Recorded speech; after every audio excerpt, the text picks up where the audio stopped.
Listening test.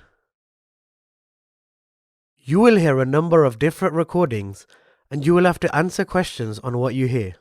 You will have time to read the instructions and questions and you will be given time to check your work. All the recordings will be played once only. The test is in 4 parts. Now turn to part 1. Listen to the conversation between the student and the woman and answer the questions. First, you have some time to look at questions 1 to 4.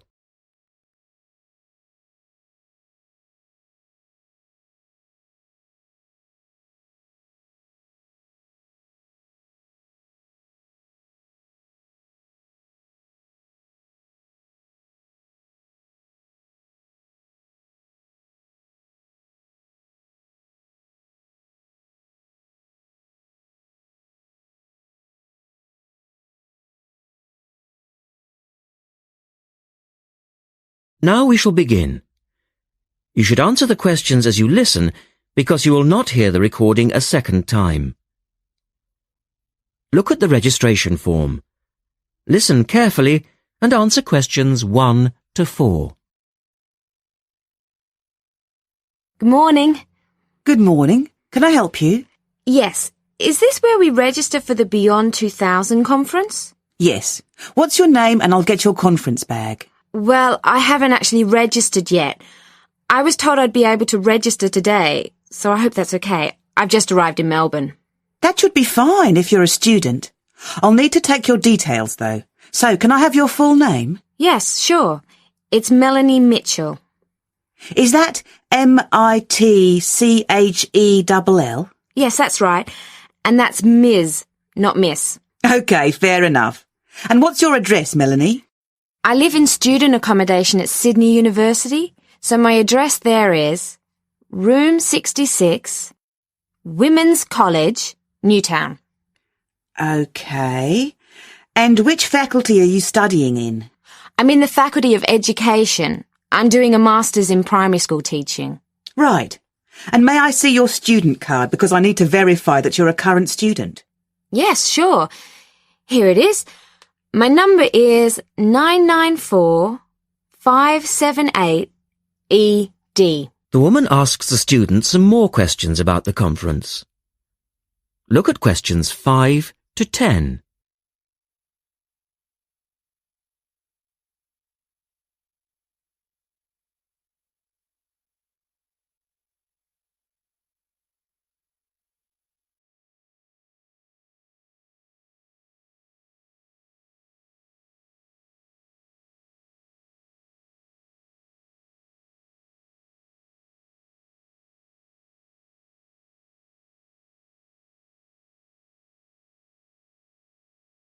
Now listen to their conversation and answer questions 5 to 10. Okay. Now, do you want to attend all 3 days? The conference runs from Thursday to Saturday. Yes, I think so, if I can afford it. What does it cost? Well, you're eligible for a student discount, which makes it $15 for a day registration or $40 for the 3 days, though it is possible to register for half a day only. I'll register for all 3 days, please. Good. Now, will you be requiring accommodation while you're here in Melbourne? Yes, I suppose I will. What's available? Well, we have several levels of accommodation. You can share a room with another student for $25 a night. Or you can have your own room but share the bathroom. I believe it's just down the corridor.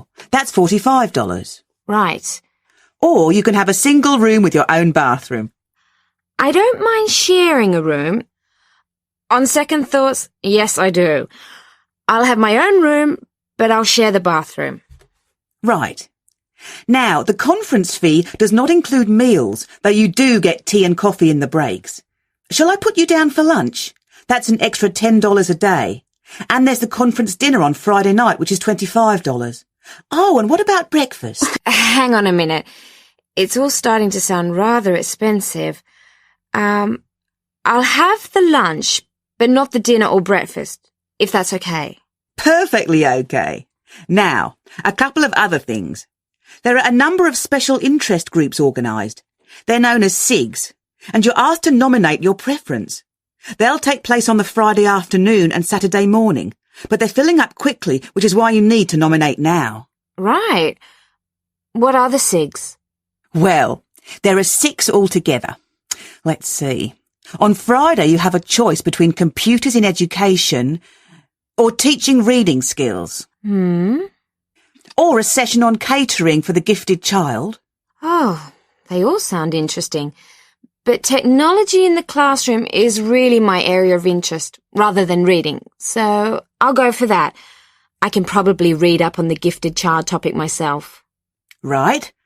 And then the Saturday options are a session on cultural differences, or there's music in the primary curriculum, or you could go to the one on gender issues in the classroom. Wow! Can I go to them all? They all sound fascinating. Afraid not.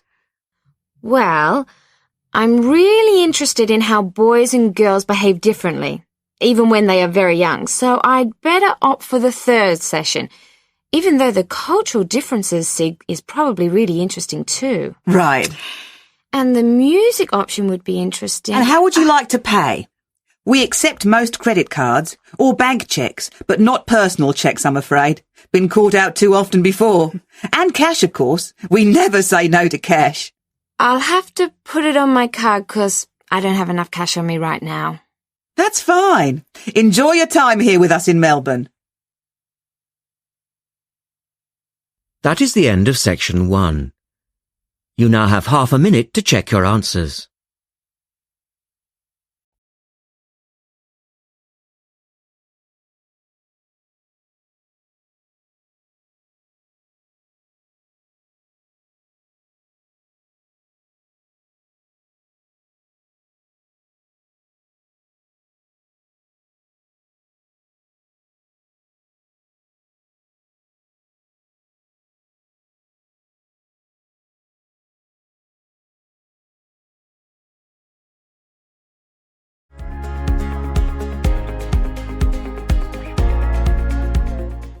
Part 2. You will hear a woman talking about a number of different beaches to a group of tourists. First, look at questions 11 to 20.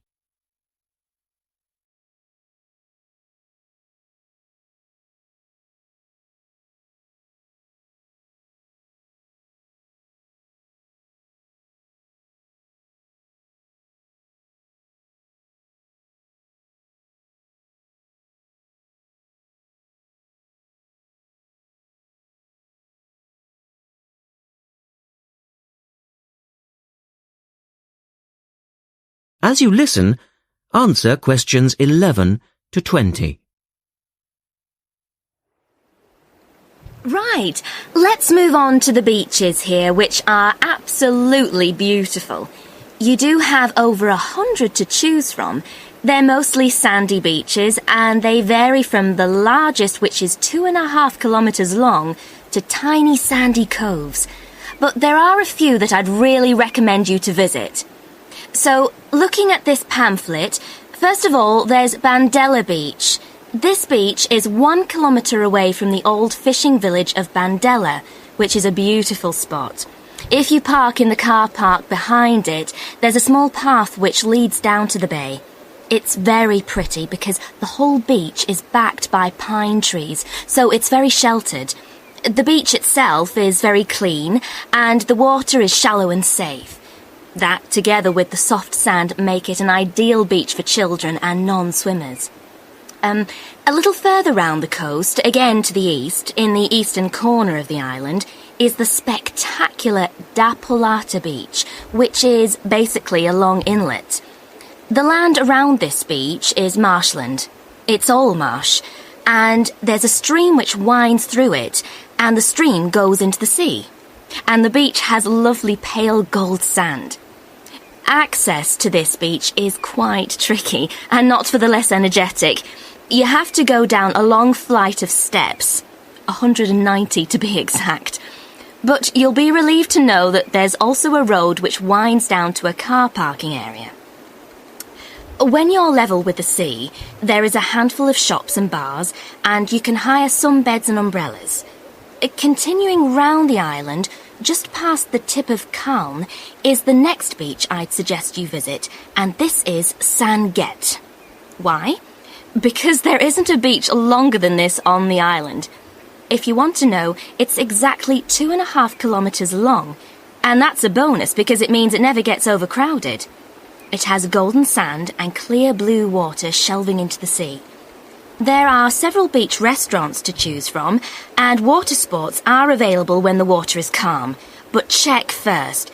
This beach operates a flag system, as the sea can get rough, and you should always swim between the flags. There's a large car park which gives you easy access to the eastern end of the beach, but the western end is much quieter and more wild, as it is harder to reach. Blanaka is another popular beach, just in the northwest corner of the island. It has incredibly white sand and sparkling water. There is ample car parking here and plenty of bars and restaurants. Blanaka has white cliffs all around it, and for those of you who'd like a little more to do than just lazing on the beach, there are caves here which you can explore in the cliffs, and you can also dive into the water from rock platforms along the side of the cove. Well, my final recommendation for today is Disador. Now, this beach isn't quite as easy to get to as the others I've talked about. It's quite a remote little beach, tucked away here next to Blanaka. You can reach Disador by a steep slope, which goes over some sandbanks. The beach itself is small and pretty, with reddish-coloured sand and some stony areas on its eastern side. Despite being quite small, the bathing is good, and you can also go fishing here from the rocks at either side. It's a good idea to take some food and drink with you if you decide to go here, as there's only one little bar which isn't always open. So, that should give you plenty of ideas to choose from over the next 2 weeks, and if you have any further questions... That is the end of section 2. You now have half a minute to check your answers.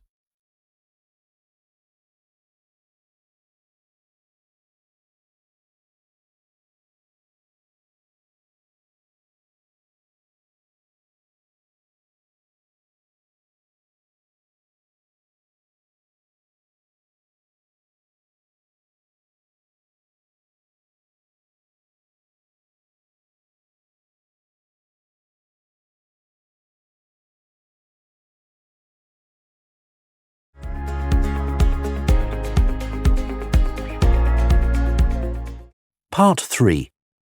You will hear an interview with a wildlife specialist called Alison Sharp talking about bears. In the first part of the discussion, they are talking about the history of the bear. First, look at questions 21 to 23.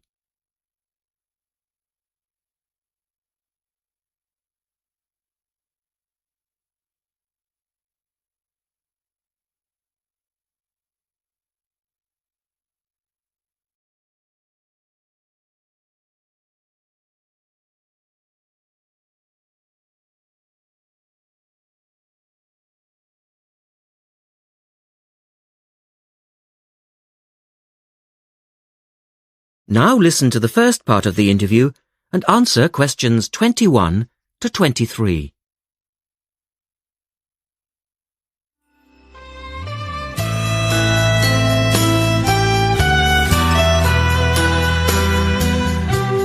Alison Sharp has spent much of her life researching bears, and in particular, bears in danger of extinction. She is the author of a recent book on bears, and we welcome her to the studio today. Thank you. Delighted to be here. First of all, can you give us a quick overview of the history of the bear family? Well, the bears we know today actually have as their ancestors bears which have been evolving for some 40 million years. We have fossils of the earliest true bear, and it's important to emphasize this because some creatures are called bears but are not. Such as koalas, for instance. Yes, exactly. Fossils of the true bear show a small dog-size animal with characteristics that show a blending of dog and bear traits. So the general belief is that dogs and bears were of the same family? Yes, that's the theory. And then we see the arrival of the early cave bear. We know from cave drawings that Neanderthal man used to worship this bear, and at the same time fear it. Understandable, perhaps. Yes, but they need not have worried because the cave bear only ate plants. In fact, the cave bear survived 2 ice ages, but then became extinct. In the second part of the interview, Alison talks more about the situation of bears today. Look at questions 24 to 30 first.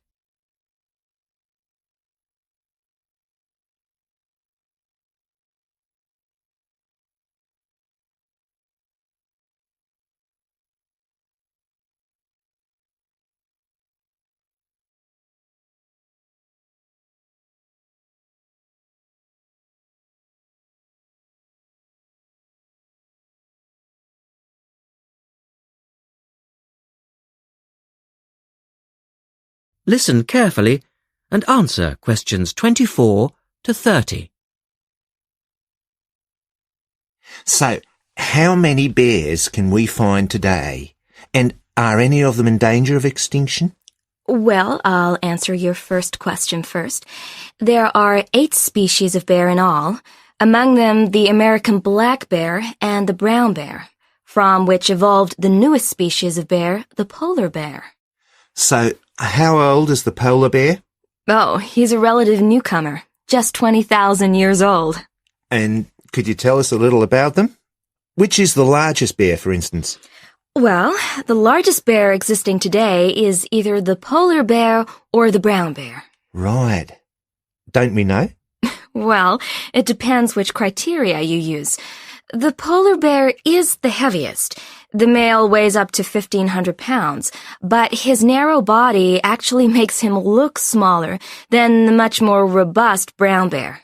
So, the brown bear appears the biggest. Yes. And the smallest? Well, the sun bear is the smallest of the 8 species. They only weigh between 60 and 145 pounds. That makes him a comparative junior. Yes. And then next we have the so-called giant panda. But that's a small bear too, comparatively speaking. And are all bears meat eaters? No, not at all. In fact, the giant panda is almost entirely herbivorous, living on a diet of 30 types of bamboo. Ah, yes, of course. Pandas are famous for that.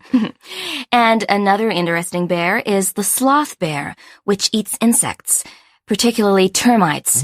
He can turn his mouth into a tube and suck the insects out of their nests. So, going back to my second question, are bears really in danger of extinction? Yes, indeed, they are. The sun bear in particular, as they've been hunted almost out of existence. And the habitat of the panda is also being reduced on a daily basis. Can anything be done to reduce the threat to these endangered species? I know, for instance, that it's very hard to breed bears in captivity. Yes. Well, I think that by raising people's awareness generally, we can reduce conflict between humans and animals, to stop the slaughter in parts of the world where bears are still hunted, supposedly in self-defense or to protect livestock, but often quite unnecessarily. And we can also encourage governments to preserve the natural environment of the bear, rather than allow the areas where they live to be systematically destroyed in the name of progress. Yes, of course. And in addition to these global efforts, all profits from the sale of my book will go toward the United Nations Bear Protection Program. That's wonderful. And with the news coming up, thank you for your time, Alison, and best of luck with the book. Thank you very much.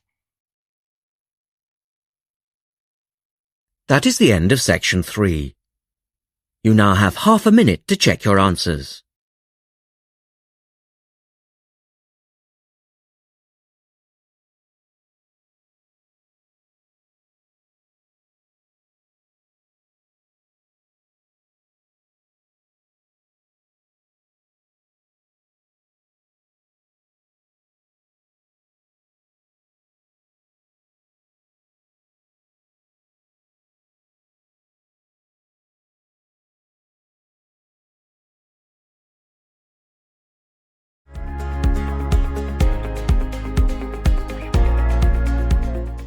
Part 4. You will hear a lecturer talking about the solar eclipse in history. First, you have some time to look at questions 31 to 36.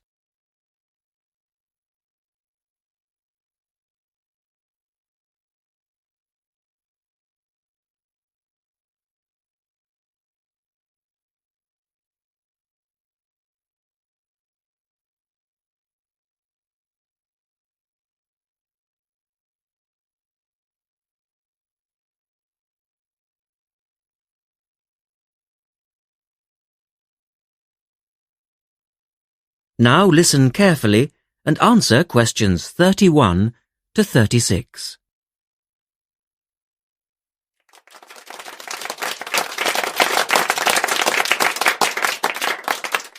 Good evening, and welcome to this month's Observatory Club lecture. I'm Donald Mackey, and I'm here to talk to you about the solar eclipse in history. 1,000 years ago, a total eclipse of the sun was a terrifying religious experience.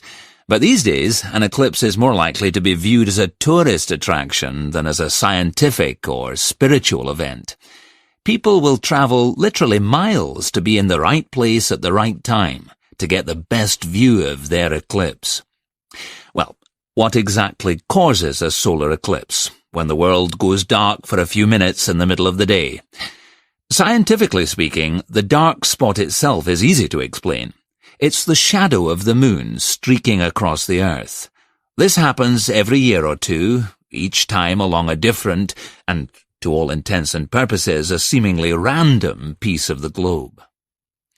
In the past, people often interpreted an eclipse as a danger signal heralding disaster, and in fact the Chinese were so disturbed by these events that they included among their gods one whose job it was to prevent eclipses. But whether or not you're superstitious or take a purely scientific view, our earthly eclipses are special in 3 ways. Firstly, there can be no doubt that they're very beautiful. It's as if a deep blue curtain had fallen over the daytime sky as the sun becomes a black void surrounded by the glow of its outer atmosphere. But beyond this, total eclipses possess a second, more compelling beauty in the eyes of us scientists, for they offer a unique opportunity for research. Only during an eclipse can we study the corona and other dim things that are normally lost in the sun's glare. And thirdly, they are rare. Even though an eclipse of the sun occurs somewhere on Earth every year or two, if you sit in your garden and wait, it will take 375 years on average for one to come to you.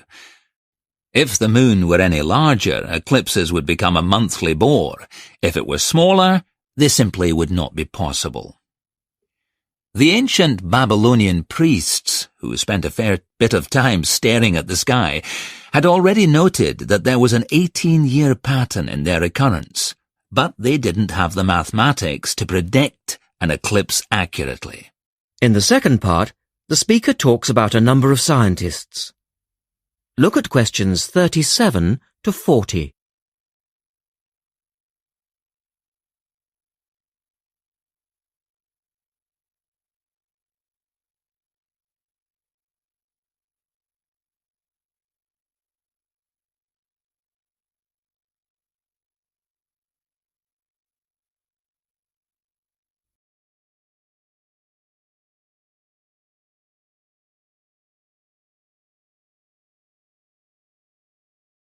Now listen carefully and complete the table.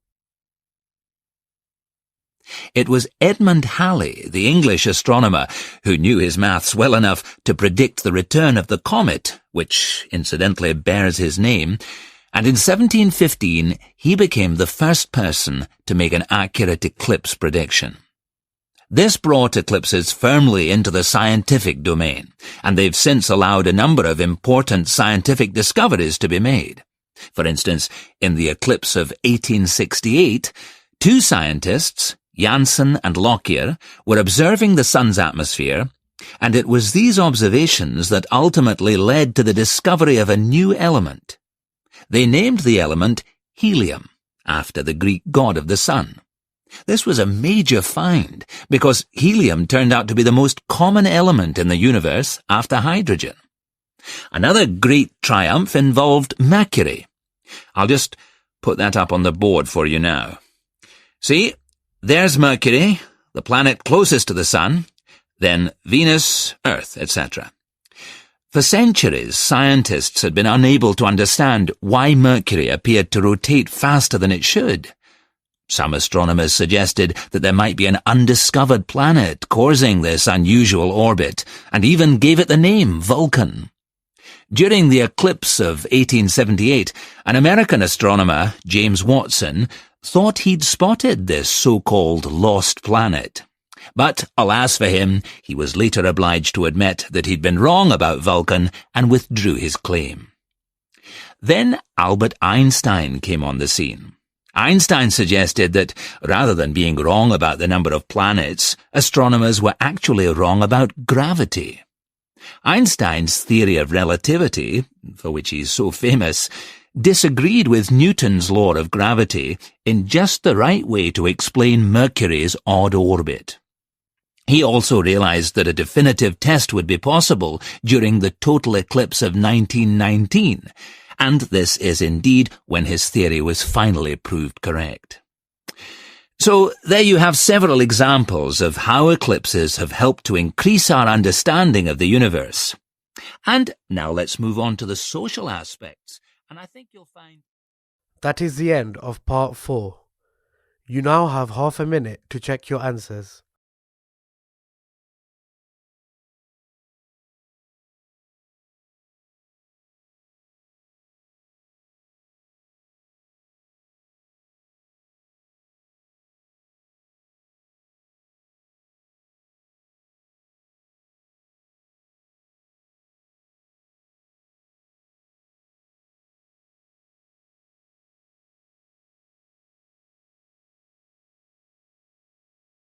That is the end of the listening test.